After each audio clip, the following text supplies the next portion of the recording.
My name is Cole Archer, and at 38, I've built a life I thought was pretty solid. I'm a software consultant, the kind of guy who works from home in sweatpants and still pulls in enough money to keep everyone around me happy. My wife, Lillian, her mother, Vivian, and even her lazy cousin, Ezra, they all depend on me, and I've never minded too much. I mean, I married into this loud, messy Southern family 8 years ago, and I figured that's just how it works. They're a little wild, always talking over each other, laughing too loud, and planning things I'd never dream up on my own. I used to call it eccentric, charming, even. But lately, I'm starting to see it's more than that. They don't just lean on me. They expect me to carry them, and I'm not sure how I feel about it anymore. Take this Bermuda trip, for instance. Lillian came to me a couple of months back, her eyes all bright, saying, "Cole, let's take the family somewhere amazing, like Bermuda." I could have said no. I could have pointed out that we'd just paid off her car or that Vivian's roof repair wasn't cheap. But I didn't. I said yes because I always say yes, and before I knew it, I was the one booking everything. Flights, a fancy villa with ocean views, even a boat tour for the whole crew. It wasn't just me and Lillian either. She wanted her mom, Ezra, and a few others tagged along too. I didn't blink at the cost. I just swiped my card and figured it'd be worth it to see her smile. She's got this way of making me feel like I'm the hero when I give her what she wants, and I've always liked that feeling. So, I planned it all, double-checked the reservations, and sent everyone the details. I pictured us on that boat, the sun warm on my face, maybe a cold beer in my hand, while Lillian laughed beside me. It sounded perfect, but then something started gnawing at me. It wasn't anything big at first, just a quiet little itch in the back of my mind. Maybe it was the way Lillian kept adding people to the trip without asking me, or how Vivian called me the bank one too many times with that smirk of hers. I'd laugh it off, but it stuck with me. I'd sit there in my home office, staring at code on my screen, and wonder why I was the only one putting anything into this.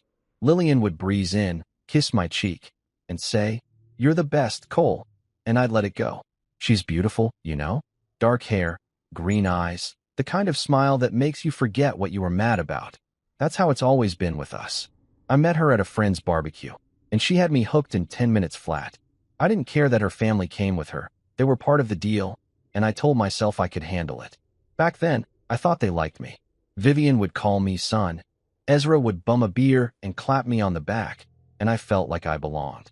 But now, with this trip coming up, I'm not so sure. It's like I'm not even part of the plan, just the guy who makes it happen. I'd hear them on the phone, Lillian and her mom, giggling about something, and when I'd ask, they'd wave me off. "Oh, it's nothing, Cole," Lillian would say, but her eyes wouldn't meet mine. I started paying attention after that. Like when Ezra dropped by unannounced last week, sprawled on my couch, and said, "Man, this Bermuda thing's gonna be epic. Thanks for footing the bill." He grinned like it was a joke, but it didn't feel funny. I nodded, kept my mouth shut, and went back to my laptop. I didn't want to start a fight, not yet. I told myself I was overthinking it. Families are messy, right? They bicker, they push, they take, but they're still family. I've never had a big one of my own, just a quiet dad who passed when I was 20 and a mom who lives across the country now. Lillian's clan filled that gap for me, and I didn't mind the noise. At least, I didn't used to. But as the trip got closer, that itch turned into something heavier. I'd catch Vivian whispering to Lillian in the kitchen, their voices dropping when I walked in. One night, I overheard Ezra on the phone saying, "Yeah, Cole's got it covered. He always does. Always does." Those words stuck in my chest like a splinter. I sat there after he left, staring at the Bermuda itinerary on my screen, flight times, villa check-in, the boat tour schedule, and wondered why I wasn't more excited. I should have been. I'd worked hard for this. My job's good, steady, the kind of gig that lets me afford nice things without breaking a sweat. I'm not flashy about it, though. I drive a used truck, wear the same sneakers until they fall apart. The money's for them, Lillian, Vivian, Ezra, for the life I thought we were building together. But sitting there, alone in my office with the house quiet, I couldn't shake the feeling that something was off. Not just off, wrong. Like I'd missed a step somewhere and was about to trip. I didn't know what it was yet, but it was there, simmering under the surface, waiting for me to figure it out. 2 weeks before we were supposed to leave, it hit me full force. Vivian called me over for dinner, and I walked into something I never saw coming. But that's another story, one I'll get to soon enough. For now, I'm just Cole Archer, the guy who thought he had it all under control, staring at a trip I paid for and wondering why it didn't feel like mine anymore. 2 weeks before we were supposed to fly out to Bermuda, I got a call from Vivian, my mother-in-law, inviting me over for dinner at her place. She's got this big, creaky house about 20 minutes from ours, all wood floors and faded wallpaper, the kind of place that smells like fried chicken and mothballs no matter what's cooking. I didn't think much of it. Vivian loves her family dinners, and I've been dragged to plenty of them over the years. Lillian said she'd meet me there, so I threw on a clean shirt, grabbed my keys, and drove over, figuring it'd be the usual chaos. Loud stories, too much food, and Vivian bossing everyone around. I wasn't wrong about the chaos, but I had no idea what I was walking into. When I pulled up, the driveway was packed, Lillian's car, her Aunt Ruth's old sedan, even a couple of vehicles I didn't recognize. I stepped inside, and the air hit me thick with wine and chatter. Vivian was at the head of the dining table, her gray hair pulled back tight, waving a glass like she was toasting the room. Lillian sat next to her, picking at a plate of cornbread, her green eyes flicking up to me for half a second before dropping again. Ruth was there too, her loud laugh cutting through the noise, and two of Lillian's friends, Carrie and Beth, I think, were giggling over something on their phones. Ezra wasn't around, which was odd, but I didn't dwell on it. I slid into the empty chair next to Lillian, gave her a quick kiss on the cheek, and said, "Hey, looks like a party." She smiled, but it was tight, like she was holding something back. I should have noticed that right away, but I was too busy grabbing a roll and nodding at Vivian's latest rant about her neighbor's dog. The wine kept flowing, and I stuck to water. I've never been big on drinking, especially not around this crowd. Everything felt normal enough until Vivian set her glass down hard, cleared her throat, and said, "Cole, we've made a small change to the trip." The room went quiet, and I felt every pair of eyes land on me. I put my roll down slow, wiped my hands on a napkin, and looked at her. "What kind of change?" I asked, keeping my voice steady. Lillian jumped in before Vivian could answer, her words spilling out fast. "I invited Jonah. Just for a few days." Jonah? Her ex-husband. The guy who'd crashed our wedding rehearsal 8 years ago, drunk as hell, yelling about how I'd stolen his girl. He'd shoved me into a table, and it took Ezra and 2 ushers to drag him out. I hadn't seen him since, but his name still made my jaw tighten. I turned to Lillian, waiting for her to meet my eyes, but she wouldn't. She just stared at her plate, crumbling that cornbread into dust. "Jonah," I said, real slow, letting it sink in. "You invited Jonah to the trip I'm paying for." She nodded, quick and sharp, like it was no big deal.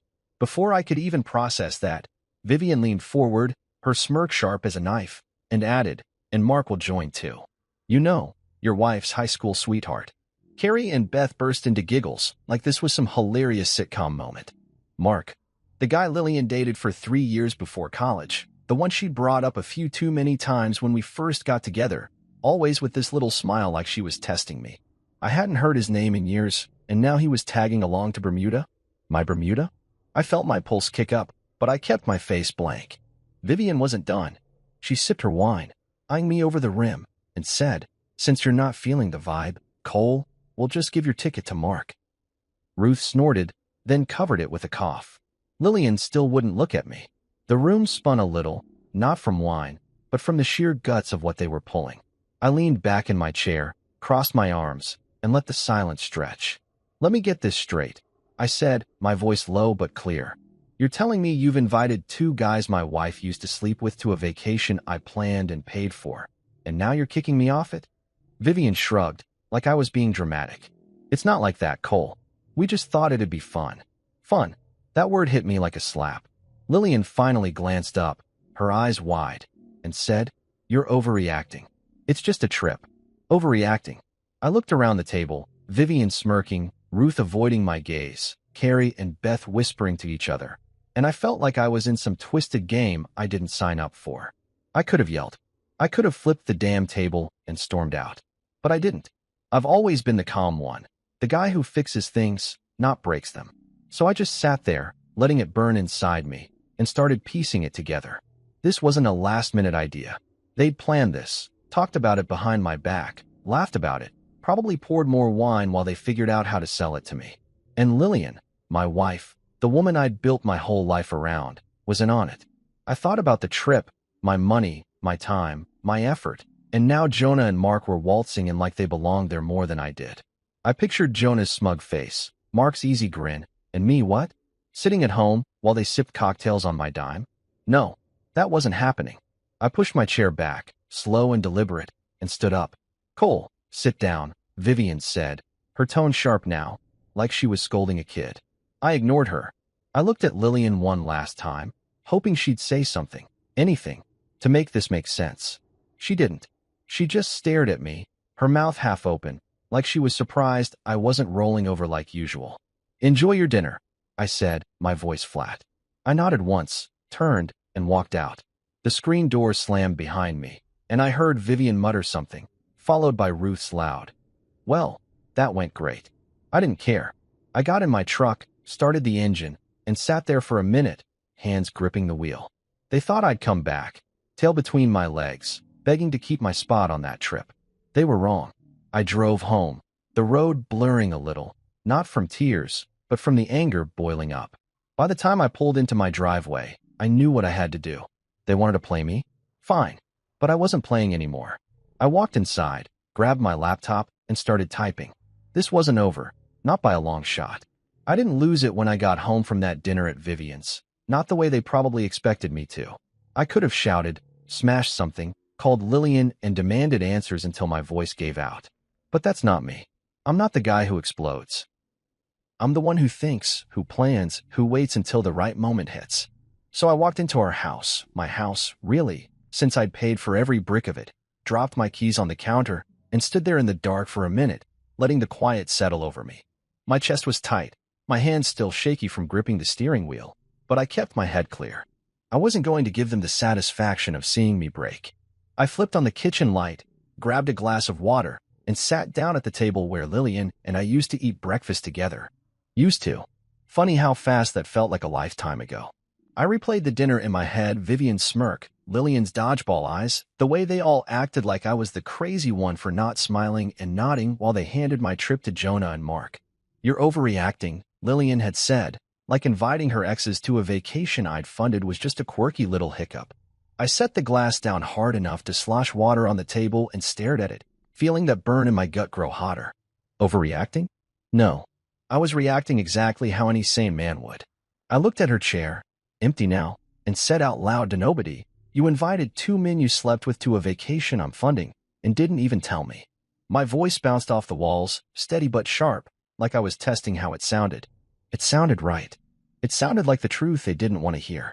I stood up, paced the kitchen a few times, then stopped by the sink and looked out the window at the backyard. Dark, still, just a shadow of the swing set we'd put up years ago for no kids we ever had. Ezra's voice popped into my head then, that stupid clap on my shoulder at the dinner table. "Lighten up, man. You'll still be around." Around? Like I was some tag-along, some extra they could shove in the corner while Jonah and Mark took center stage. I clenched my fists, then let them go. No point in getting mad at Ezra. He's a leech, always has been. It was Lillian who'd cut me deepest. My wife. The woman I'd said I do to, the one I'd built this life for. She didn't just go along with this, she'd helped plan it. I could feel it. I turned away from the window, walked to my office, and sat down at my desk. The laptop hummed to life, and I stared at the screen. The Bermuda itinerary still open from earlier that day, flights, villa, boat tour, all in my name, all paid with my card. My trip. My money. And they thought they could rewrite the guest list like I was some doormat who'd just shrug and say, "Sure, why not?" I leaned back in my chair, ran a hand through my hair, and let out a slow breath. They'd misread me. Badly. I didn't yell at that dinner table because I didn't need to. Words wouldn't fix this. Action would.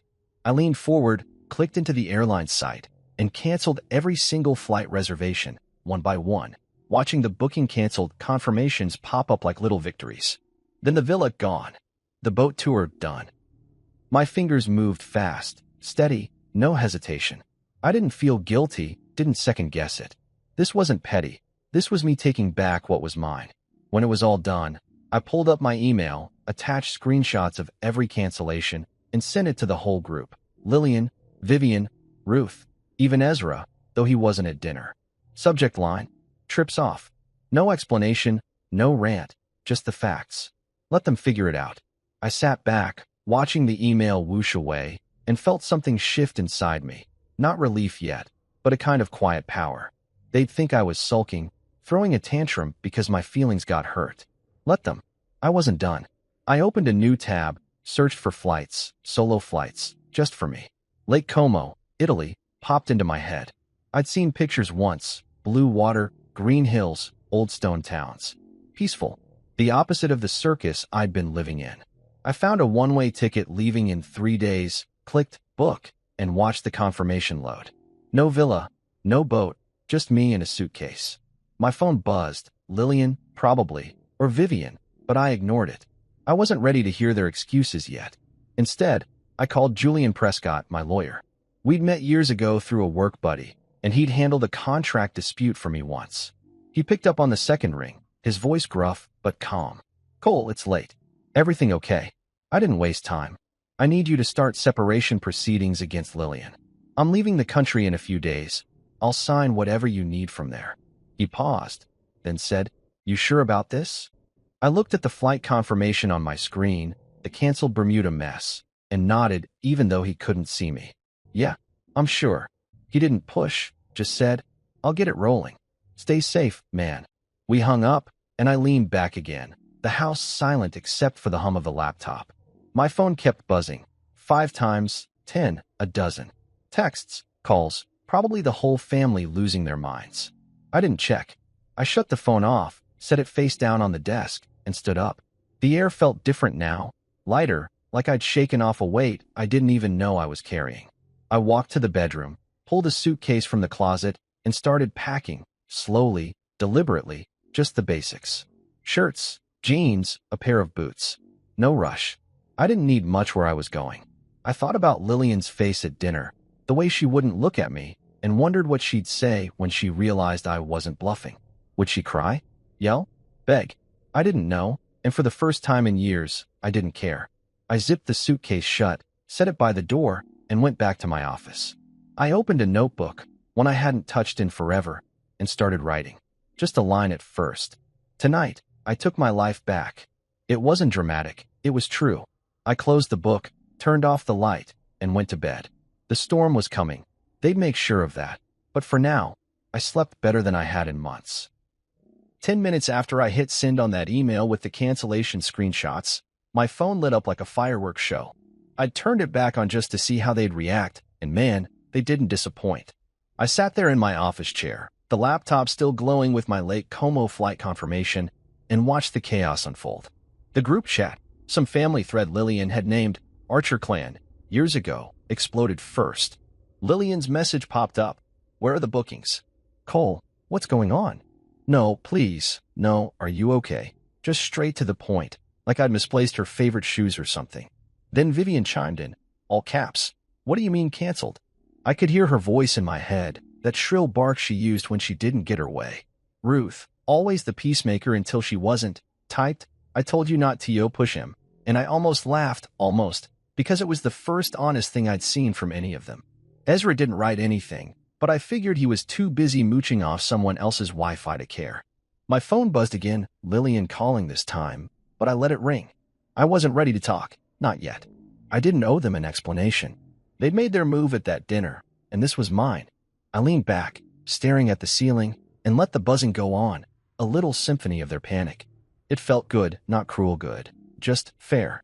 I'd spent years bending over backwards for these people, and the one time I said no, they thought they could steamroll me anyway. Not this time. I set the phone down, muted it, and turned back to my laptop. Lake Como was waiting, and I wasn't about to let their meltdown derail me. I pulled up the flight details again, departing in 3 days, one way, no return date. I didn't need one. I'd figure that out later.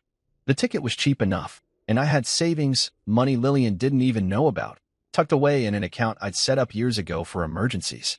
This qualified. I booked a small hotel too, nothing fancy, just a room with a view of the lake. I pictured myself there, sipping coffee on a balcony, no voices nagging in my ear, no demands pulling me 10 different ways.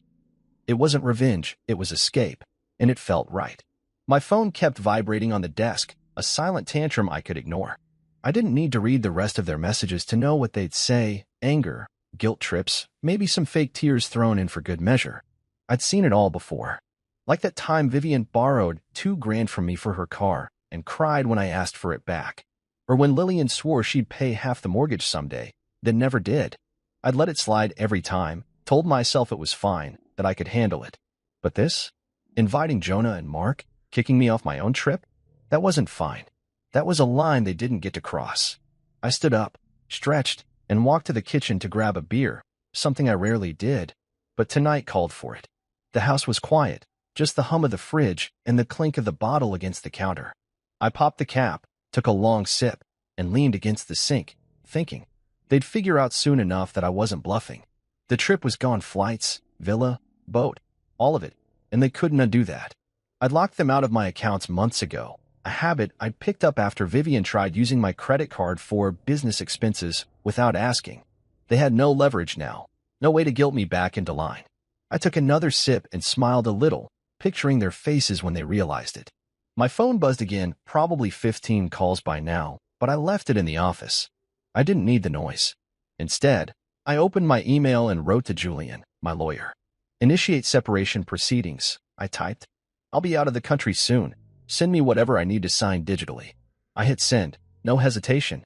Julian would handle it. He was good like that. No nonsense, just results. I'd known him long enough to trust he'd keep this clean and quiet, at least on my end. Lillian could scream all she wanted. The law didn't care about her feelings. I finished the beer, tossed the bottle in the recycling, and went back to my office. My phone was a mess of notifications, missed calls from Lillian, Vivian, even Ruth, plus a dozen texts I didn't bother opening. I turned it off completely this time, slid it into a drawer, and shut the laptop. The house felt bigger without their voices bouncing around in my head, like I could finally hear myself think. I walked to the bedroom, kicked off my shoes, and sat on the edge of the bed, our bed, though it hadn't felt like that in a while. Lillian's side was still messy, a tangle of sheets and a pillow she'd hugged more than me lately. I didn't touch it. Let her deal with it when she came back, if she came back. I lay down, staring at the ceiling, and let my mind drift to Como. I'd never been to Italy, never even left the States much, but it called to me now.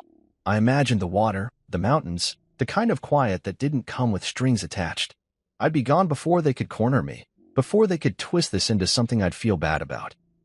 They'd try. I knew that. Vivian with her lectures, Lillian with her tears, but I'd be halfway across the world, out of reach.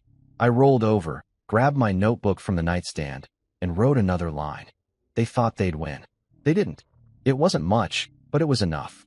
I closed the book, turned off the lamp, and lay there in the dark, listening to the house settle.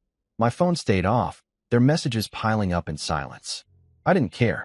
I'd said what I needed to with those cancellations, with that flight to Como, with that email to Julian. They'd get the message soon enough. Not the one they wanted, but the one they deserved. I closed my eyes, the beer settling warm in my stomach, and let myself relax. The storm was theirs now, not mine. I'd be on a plane in 3 days, and whatever they threw at me between now and then, I'd handle it. I always did. But this time, it'd be on my terms, not theirs. Sleep came easy, and for once, I didn't dream of Lillian's voice or Vivian's smirk, just water, blue and endless, stretching out ahead of me. 3 days after I canceled the Bermuda trip and booked my flight to Lake Como, I was gone. I didn't stick around to watch the fallout in person, didn't need to. I'd packed my suitcase, locked up the house, and driven myself to the airport with the radio off, just me and the hum of the engine. The flight was long, but I didn't mind. Every mile between me and them felt like a knot loosening in my chest. I landed in Italy, took a shuttle to my little hotel by the lake, and settled in with nothing but a backpack and a clean slate. I didn't check my phone for a while. Kept it off, actually, because I wasn't ready to deal with whatever mess they'd left behind. But a week later, I got curious. I turned it on, connected to the hotel's Wi-Fi, and let the notifications roll in. That's when I heard what happened at the airport back home, pieced together from texts, voicemails, and a few gleeful DMs from people who weren't on Lillian's side anymore. They'd shown up that weekend, the whole crew, ready for paradise. I could see it in my head clear as day. Vivian in one of her loud floral dresses, barking at Ezra to carry her bags, Lillian fussing with her hair, maybe even Jonah and Mark strutting around like they owned the place. They'd gone all out, I heard. Matching family t-shirts, the kind with some cheesy slogan like Archer Bermuda Bash printed across the chest. I bet Lillian designed them, thinking it'd make for cute photos. They rolled up to the check-in counter, all swagger and sunscreen, only to find out there were no tickets, no reservations, nothing waiting for them. The gate agent must have looked at them like they were nuts, tapping away at her computer, saying, "I'm sorry, ma'am. There's no record of your booking." Vivian, I'm told, turned pale as a ghost, her mouth flapping open and shut like a fish out of water. She probably demanded to speak to a manager, waving her arms, while Lillian started crying right there in front of everyone, mascara streaking down her face. Jonah, good old Jonah, lost his temper and baggage claim, cursing loud enough to turn heads, kicking at his suitcase like it was the bag's fault. Mark, from what I heard, just shrugged, said, "Well, this sucks," and walked off to the parking lot without a backward glance. Ruth tried to calm them down, but Ezra's girlfriend, Brielle, later told me it was a total circus, people staring, kids pointing, the whole family unraveling right there in the terminal. I sat on my hotel balcony, a tiny thing overlooking Lake Como, sipping espresso from a chipped mug, and pictured every second of it. The water stretched out in front of me, blue and calm, little boats bobbing along like they didn't have a care in the world. I didn't laugh out loud, but I felt light, lighter than I had in years. They built this big, shiny plane on my back, and when I pulled out, it crashed down hard. I didn't feel bad, not even a little. They'd earned it. I took another sip, the coffee bitter and strong, and leaned back in the wobbly metal chair. The air smelled clean, like pine and water, nothing like the heavy humidity back home. I'd been in Como a few days by then, wandering the narrow streets, eating pasta at hole-in-the-wall spots, letting the sun warm my face without anyone telling me what to do next. It was the first time in forever I wasn't running someone else's errands or paying someone else's bills. I'd left them with nothing, no flights, no villa, no yacht, and it felt like I'd finally taken something for myself. Brielle's DM popped up while I was scrolling. You should have seen their faces. Cole. Total meltdown. Wish I'd recorded it. She'd attached a blurry photo, Vivian yelling at a counter agent, Lillian slumped in a chair, head in her hands. I zoomed in, studied it for a minute, then closed it. I didn't need the proof. I could imagine it fine. I wrote back, "Thanks for the update. Glad I missed it," and left it at that. She'd been texting me bits and pieces since I left. Nothing pushy, just little updates. I liked her. She'd never bought into the family's nonsense, even if Ezra did. I set the phone down, picked up my notebook, and started writing again. I'd been doing that a lot, jotting down thoughts, moments, stuff I didn't want to forget. Day 5 in Como, I wrote. They fell apart without me. I didn't. Simple, but true. I closed the book and stood up, stretching my arms over my head. The lake glittered under the afternoon sun, and I decided to walk down to it, maybe dip my feet in. I grabbed my shoes, locked the room, and headed out, the cobblestone path cool under my soles. I wasn't lonely, not like I thought I'd be. Back home, I'd always been surrounded, but it was a crowd that drained me, not filled me up. Here, alone, I was starting to feel alive. I passed an old guy fishing off a dock, nodded at him, and he nodded back, no words needed. I kept going, found a quiet spot by the water, and sat down on a smooth rock. The lake lapped at the shore, soft and steady, and I let my mind wander. I wondered what Lillian said to the gate agent. Probably some sob story about her mean husband ruining everything. I wondered if Vivian tried to bribe someone, flashing that fake charm she thought worked on everyone. I wondered if Jonah punched a wall when he got home, or if Mark just laughed it off like he didn't care either way. Didn't matter. They weren't my problem anymore. I kicked off my shoes, rolled up my jeans, and stuck my feet in the water, cold, sharp, waking me up. I stayed there a while, watching the sun dip lower, the sky turning pink and gold. My phone buzzed again, another voicemail, probably Vivian this time, but I didn't check it. I didn't need to hear her voice to know she'd blame me, call me selfish, say I'd ruined their fun. Let her. I wasn't going back to fix it. I pulled my feet out, shook them dry, and stood up. The walk back to the hotel was slow, easy, my shadows stretching long on the path. I'd started living, really living, and they couldn't touch that. Not here. Not anymore. I'd been in Lake Como for about 2 weeks when I finally logged into social media again. Not because I missed it, but because I wanted to see how they were spinning the mess I'd left behind. I'd kept my phone off most of the time, letting the quiet of Italy soak into me. But curiosity got the better of me one morning. I was sitting at a small cafe near the lake, a plate of warm bread and a coffee in front of me, the water sparkling under a clear sky. I pulled out my phone, connected to the cafe's Wi-Fi, and opened the app one hadn't touched since before the dinner ambush. The first thing I saw was Lillian's post, pinned at the top of her profile like a billboard. "My husband abandoned us," she wrote. "We made one harmless change to a trip, and he lost it, canceled everything, and left us stranded. I'm heartbroken." I read it twice, letting the words sink in, and took a slow sip of coffee. Heartbroken? That's what she was going with. I scrolled down, and there was Vivian, right on cue, commenting under it. "He's unstable, that's what he is." Poor Lillian, stuck with a man who'd rather run than talk. I set the cup down and leaned back in my chair, staring at the screen. Unstable, abandoned, harmless change. They'd turned it into a soap opera, and I was the villain, some unhinged guy who flipped out over nothing and ditched his family. I could have been mad, could have typed up a big rant right there to set the record straight, but I didn't. I just kept scrolling, watching their story unfold. A few of Lillian's friends had chimed in. Carrie with a sad emoji, Beth with a "you deserve better" girl, and some random cousins I barely knew had liked it. It was a performance, all of it, polished up to make them look like victims and me like the bad guy. I pictured Lillian typing it out, maybe sniffling for effect, Vivian nodding over her shoulder, both of them sure this would win them the crowd. I shook my head, almost impressed by how fast they'd flipped the script. Almost. I took a bite of bread, chewed slow, and thought about what they weren't saying, how they'd invited Jonah and Mark, how they'd tried to kick me off my own trip, how they'd planned it behind my back.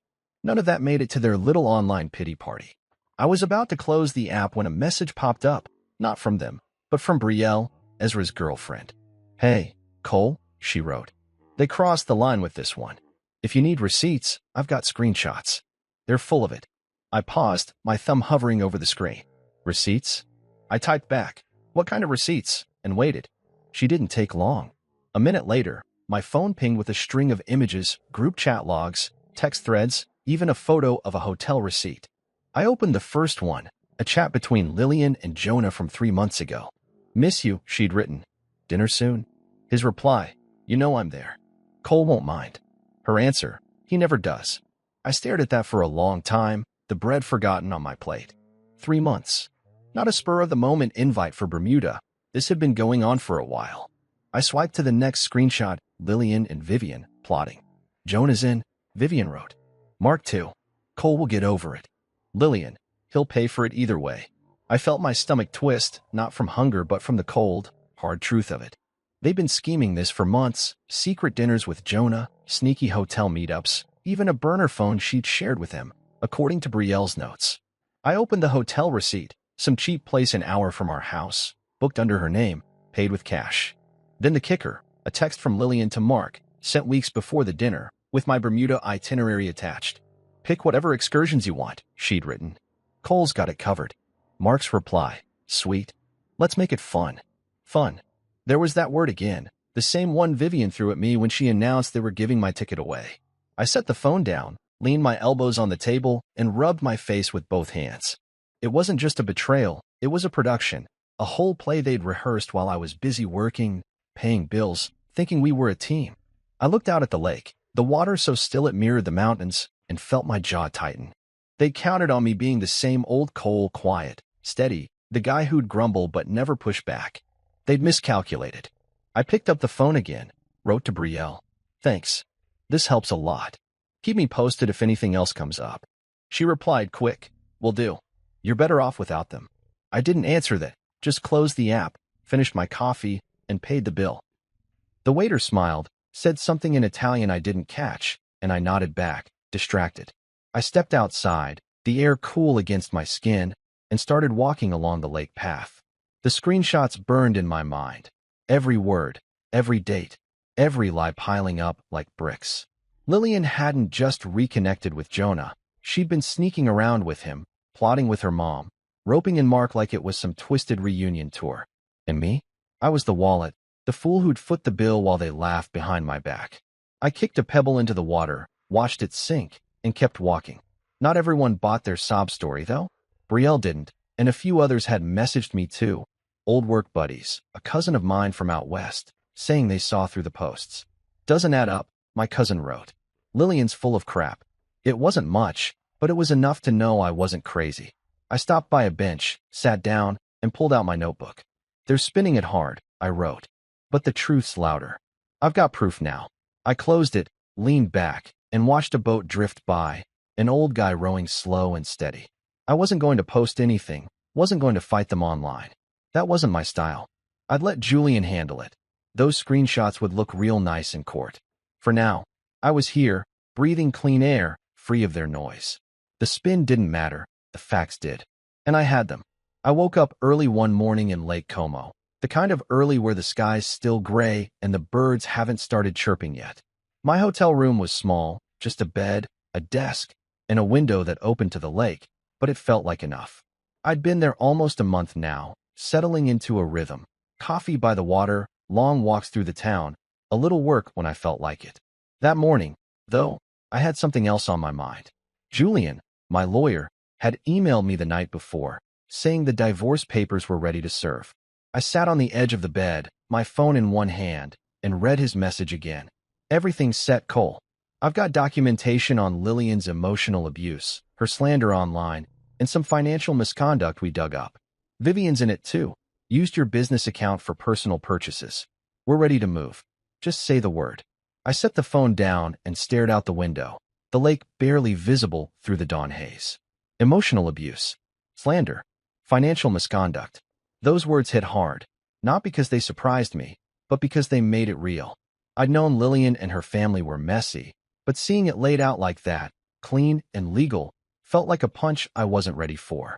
I stood up, splashed water on my face, and got dressed. Jeans, a sweater, nothing fancy. I needed air, needed to think, so I grabbed my notebook and headed to my usual cafe, the one with the wobbly tables and the old guy who always smiled when I ordered my espresso. I sat outside, the air cool against my skin, and opened Julian's email again. He'd attached a draft of the papers, and I skimmed them, my coffee going cold. There it was, everything I'd been through, boiled down to bullet points. Lillian's secret meetings with Jonah, her texts to Mark, the way she'd painted me as the bad guy online. Julian had even found proof of her spending my money on things she never told me about, clothes, trips, even a deposit for a car she claimed was a gift from her mom. And Vivian? She'd been dipping into my business account for years, charging consulting fees for a company that didn't exist.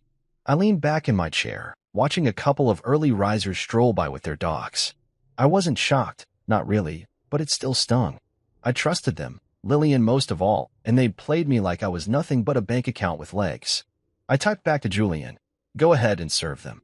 Send me anything I need to sign." I hit send, took a sip of coffee, and felt a weight lift, just a little. This wasn't about revenge. It was about closing a door they'd kept kicking open. I'd already moved most of our marital assets, mine, legally, into a separate trust months ago, back when I first caught Vivian messing with my accounts. The house, the savings, even the villa Lillian loved showing off to her friends, it was all out of her reach now. Her car? Leased in my name, and I'd already told the dealership to repossess it. I didn't gloat about it. Didn't need to. It was just business, same as they'd treated me. I finished my coffee, paid the bill, and started walking along the lake path, my notebook tucked under my arm. The water was calm, reflecting the mountains like a painting, and I let my mind wander. I thought about Lillian opening those papers, her face going pale when she saw the evidence, texts, receipts, bank statements. She'd probably cry, call her mom, maybe try to post another sob story online. But it wouldn't work this time. Julian was thorough, and the truth was on my side. Vivian would lose it. I bet, scream about family and loyalty while ignoring her own scams. I kicked a pebble into the water and kept going, the crunch of gravel under my shoes steadying me. I wasn't worried about them fighting back. They didn't have the money or the brains to outsmart Julian. Lillian's posts had already started losing traction. I checked last night, and half the comments were calling her out, asking why she'd invited her exes on my trip. People weren't as dumb as she thought. I stopped by a bench, sat down, and opened my notebook. "Paper served today," I wrote. "They'll try to spin it, but it's over. I'm done carrying their weight." I closed the book and looked out at the lake, a boat drifting slow in the distance. I wondered what they'd say when the news hit. Lillian, Vivian, maybe even Ezra, though he'd probably just shrug and mooch off someone else. I didn't care much. They'd made their bed, and I wasn't tucking them in anymore. My phone buzzed, a text from Brielle. Heard the papers are coming. Good for you. Lillian's been whining to anyone who'll listen. I smiled, typed back, thanks for the heads up, and left it at that. Brielle had been a lifeline, feeding me bits of truth when I needed it most. I stood up, stretched, and kept walking, the path curving toward the town square. I passed a market setting up, old ladies selling cheese, kids chasing each other around crates, and felt a pang of something I couldn't name. Not sadness, not regret, but relief, maybe mixed with a little ache for what could have been. I loved Lillian once, loved her laugh, her fire, the way she'd make me feel like I could do anything. But that was a long time ago, before the lies, before the games. Now, I was here, starting over, and she was back there, stuck in her own mess. I circled back to the hotel, the sun higher now, warming my face. Julian would handle the rest, file the papers, freeze their access, make sure they couldn't touch what was mine. I didn't need to fight. I just needed to keep moving forward. I climbed the stairs to my room, tossed my notebook on the desk, and stood by the window, watching the lake shimmer. They'd be loud for a while. I knew Vivian's rants, Lillian's tears, but it wouldn't change anything. I'd cut the threads they tied me up with, and for the first time in years, I was free. Not angry, not bitter, just done. I grabbed a bottle of water from the mini fridge, took a long drink, and sat down to work, a small coding job for a local guy. Nothing big. It felt good, normal, like I was building something new. The fight was theirs now, not mine. The divorce papers hit them like a brick through a window, and I didn't need to be there to know it. I was still in Lake Como, a month and a half into my new life, when the reactions started trickling in. I'd been keeping my phone on low, checking it once a day or so, just enough to stay connected without drowning in their noise. That morning, I was out on my balcony, the lake spread out below me like a postcard, a half-eaten croissant on the table next to my coffee. The air was crisp, the kind that wakes you up without trying, and I was feeling good, really good, until I saw the voicemail count. 7 from Vivian, all left in the last 12 hours. I didn't listen right away. I knew what I'd get, yelling, guilt trips, maybe some crocodile tears if she was feeling creative.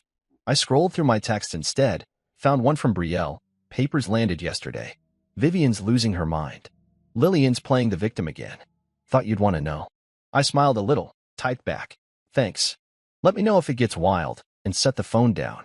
Wild was an understatement. I'd find out later, but for now, I wanted to hear it straight from the source. I picked up the phone again, took a deep breath, and played the first voicemail. Vivian's voice came through sharp and loud, like she was standing right next to me. Cole, this is ridiculous. Divorce papers? You're tearing this family apart over a stupid trip. Call me back right now. Click. I deleted it, moved to the next. Same tone, angrier. You think you can just walk away like this? We're not done, mister. I'll fight this. Click. By the third one, she was rambling about lawyers and what people will think, and by the 7th, her voice cracked. This isn't how family works, Cole. You're destroying everything. I sat there, staring at the lake, and let that sink in. Destroying everything. Funny how she saw it that way. Me, the guy who'd paid their bills, fixed their messes, and taken their crap for years, was the one wrecking it all because I finally said no. I deleted the rest without listening and leaned back in my chair, the croissant going stale in the cool air. Family. That word used to mean something to me, but now it just sounded like a leash they kept yanking. My phone buzzed again, an email this time, from Lillian. I opened it, expecting more of her social media sob story, but it was short. Cole, can we just talk? Please. No apology, no explanation, just that. I read it twice, my thumb hovering over the reply button, then closed it. Talk? What was there to say? She'd had months, years, really, to talk, and instead she'd picked Jonah, Mark, and a stack of lies over me. I wasn't running back to fix her feelings.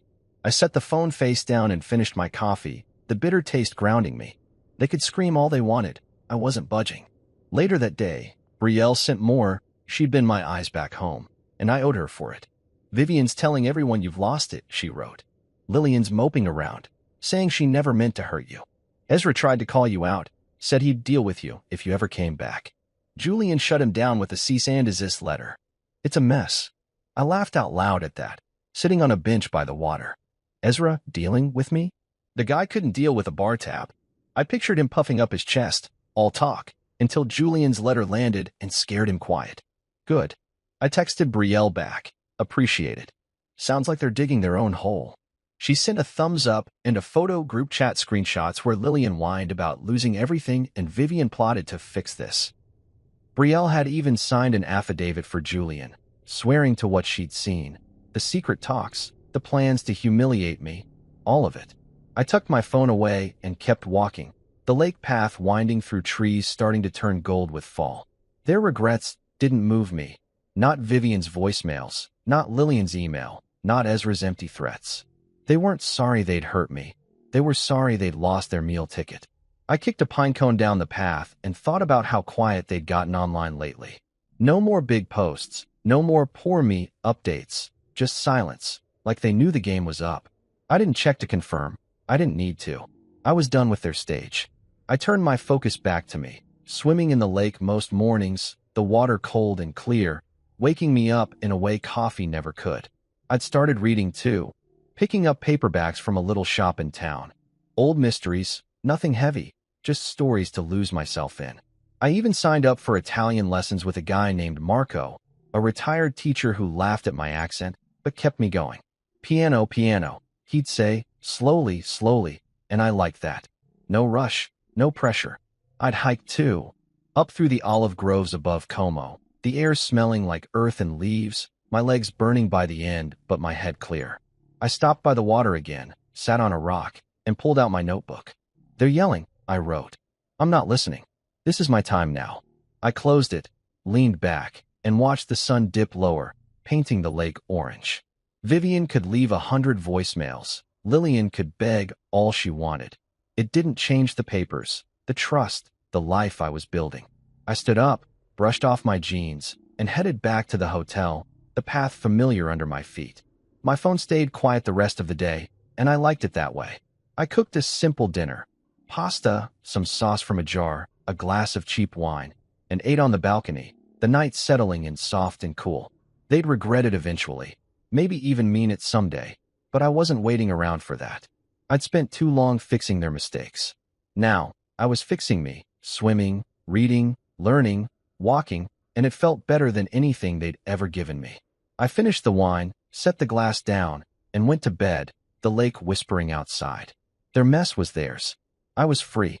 Months slipped by in Lake Como, and I barely noticed the time passing until one day I looked at the calendar and realized it had been almost 6 since I'd left home. The divorce finalized quietly. No big courtroom drama, no shouting matches, just a stack of papers signed and emailed to Julian from my little hotel desk. I didn't celebrate when he sent the confirmation, didn't pop champagne or call anyone to gloat. I just sat there, staring at the lake through my window, and felt a kind of peace settle over me. Not loud or flashy, but steady, like the water outside. Lillian was gone from my life legally now, and her family with her, and I didn't need to rub it in. I'd won by walking away, not by fighting. I'd been building something new out here, piece by piece, and it was starting to feel like mine. I'd moved out of the hotel a couple months back, renting a small apartment in Milan instead, a one-bedroom place with a balcony, old wooden floors, and a view of a quiet street where kids played soccer until dark. It wasn't fancy, but it was enough, and I liked the hum of the city outside, different from Como's stillness. I'd bought it outright with some of the trust money, a clean break from the house back home I'd let Lillian keep in the settlement. I didn't want it anymore, too many memories, too much of their noise baked into the walls. Here, I could start fresh. I'd been working freelance too, picking up coding jobs for European clients, small stuff mostly, websites and apps, nothing that tied me down. It kept money coming in, kept my mind sharp, and let me set my own hours. I'd sit at my kitchen table, laptop open, a coffee going cold beside me, and lose myself in the work, the kind of focus I hadn't had in years. Back home, I'd always been interrupted, Lillian needing something, Vivian calling, Ezra dropping by unannounced. Now, it was just me, and I liked it that way. I wasn't hiding, though. I'd started going out, meeting people, letting life happen. I'd met Isadora at a market one Sunday, a local artist with dark eyes and a laugh that made me forget what I was saying mid-sentence. She sold paintings, bright, messy things full of color, and we'd gotten to talking when I stopped to look at one. "You're not from here," she'd said. Not a question, just a fact, and I'd nodded, told her I was American. starting over. She didn't pry, just smiled and asked if I'd ever tried painting. I hadn't, but I said yes anyway, and that turned into coffee, then dinner, then a few more dates. She wasn't Lillian, not even close. Isadora didn't lean on me, didn't expect me to fix her world. She just was, and that felt healthy, like a breath I didn't know I needed. We'd walk through Milan together, or pointing out old buildings, me stumbling over Italian phrases I'd picked up from Marco's lessons, and it was easy, no pressure. I didn't jump into anything serious too soon for that. But it was nice, casual, a reminder I could still feel something good. One afternoon, I logged back into social media, first time in weeks, just to see what was left of them. I'd unfollowed Lillian and her crew after the papers hit, but curiosity pulled me back. Her profile was public still, and there it was, a photo of her in Vivian's living room, boxes stacked around her, captioned, "New beginnings are hard, but I'm trying." I scrolled the comments, mostly pity from her friends, a few stay strong posts, but it was quieter than before, like the world had moved on. Vivian's page was the same, just a rant about ungrateful people that didn't name me but didn't have to. Mark was gone, no trace of him anywhere, probably off chasing someone else's wallet. Jonah, though, Brielle had texted me about him a while back, got arrested for fraud, some scam he'd been running on the side. I wasn't surprised. He'd always had that sleazy edge. The trip that wasn't had fractured them all, left them scattered, while I'd landed on my feet. I closed the app, leaned back in my chair, and looked out at the street below. Kids were kicking a ball against a wall, laughing, and I felt steady. I didn't need to post about my new life, didn't need to shove it in their faces. I was living it. That was enough. I'd been hiking more lately, taking trains out to the countryside, walking trails through hills dotted with olive trees and little villages. I'd swim when I could, finding lakes or pools, the water cold and sharp against my skin. I kept up the Italian lessons too, getting better, enough to order food or chat with shopkeepers without sounding like a total idiot. Marco would clap me on the back, say, "Bene, Cole, bene," and I'd grin, feeling like a kid who'd aced a test.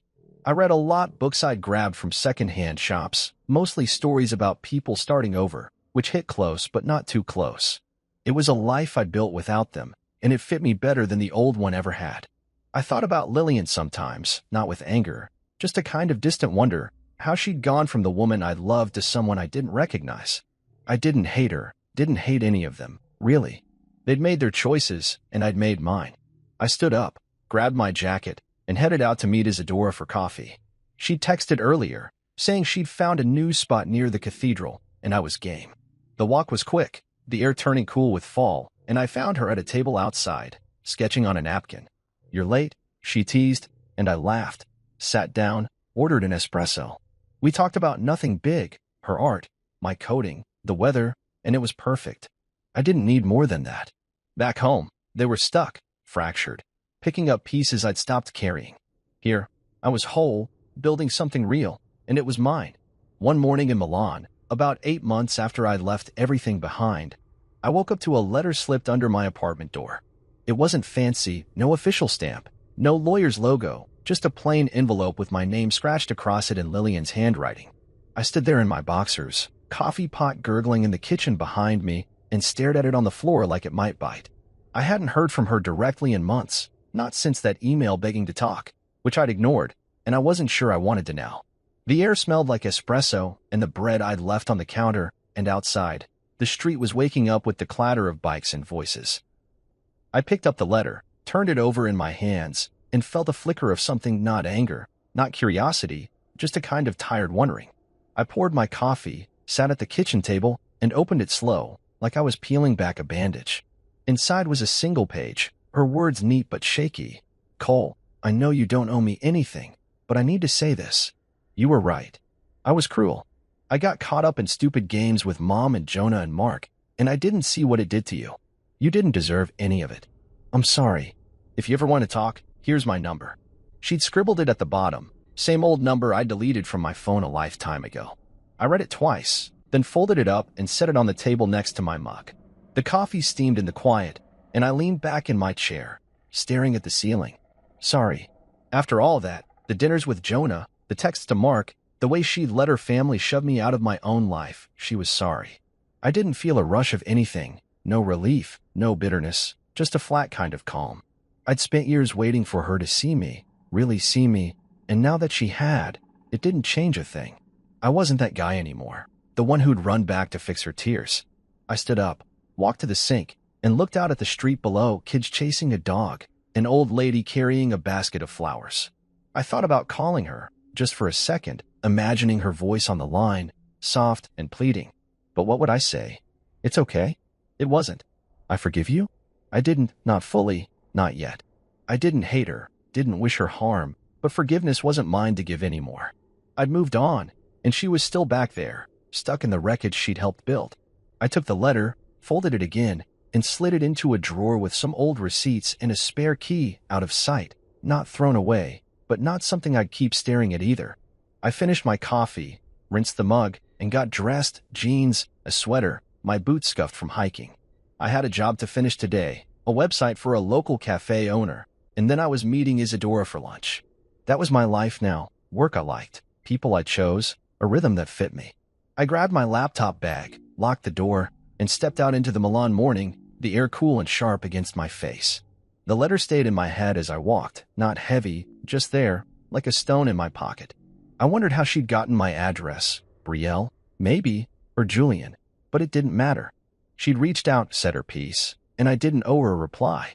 I bought the tickets for that Bermuda trip, paid for every detail, and when they tried to take it from me, I'd canceled it all. It wasn't just about the money, it was about me, about saying no for once and meaning it. I turned a corner, past a guy playing guitar for coins, and kept going, the city buzzing around me. Lillian's apology didn't pull me back. It just closed a chapter I'd already finished writing. I got to the cafe where I liked to work, ordered another espresso, and set up my laptop by the window. The owner waved, called me Senior Cole with a grin, and I nodded back, feeling at home. I opened my code, started typing, and let the world fade, lines of logic, clean and simple, no drama, no lies. An hour later, my phone buzzed, a text from Isadora, lunch at noon? New place by the park. I smiled, wrote back, see you there, and kept working. That was my day quiet, mine, no one else's. I thought about the old me sometimes, the Cole who'd nod and pay and let them walk all over him. He was gone, not dead, just done. I'd taken that one-way ticket to Como, turned it into a life in Milan, and it was the best decision I'd ever made. I finished the job, sent it off, and headed to meet Isadora, the sun high now, warming the streets. She was waiting by a fountain, sketching on a pad, and waved when she saw me. You look happy, she said, and I shrugged, said, I am. We ate sandwiches on a bench, talked about her next painting, my next hike, nothing deep, just easy. Back home, they'd fallen apart, Lillian with her mom, Jonah in jail, Vivian ranting to an empty audience, but I didn't need to watch it. I'd heard enough from Brielle over the months, the family fractured, the trip a memory they couldn't rewrite. My story didn't end with a big showdown or a tearful reunion. It ended here, quiet, with me walking back to my apartment after lunch, the letter in the drawer where I'd left it. I didn't burn it, didn't frame it, just let it be. My name is Cole Archer, and I bought the tickets. I canceled them. I walked away. And now, I'm free, not loud about it, not showy, just living. I got home, kicked off my boots, and stood on my balcony, the city stretching out below. The sun dipped low, painting the sky gold, and I breathed it in. Peace. That's what it was. Pure, simple peace.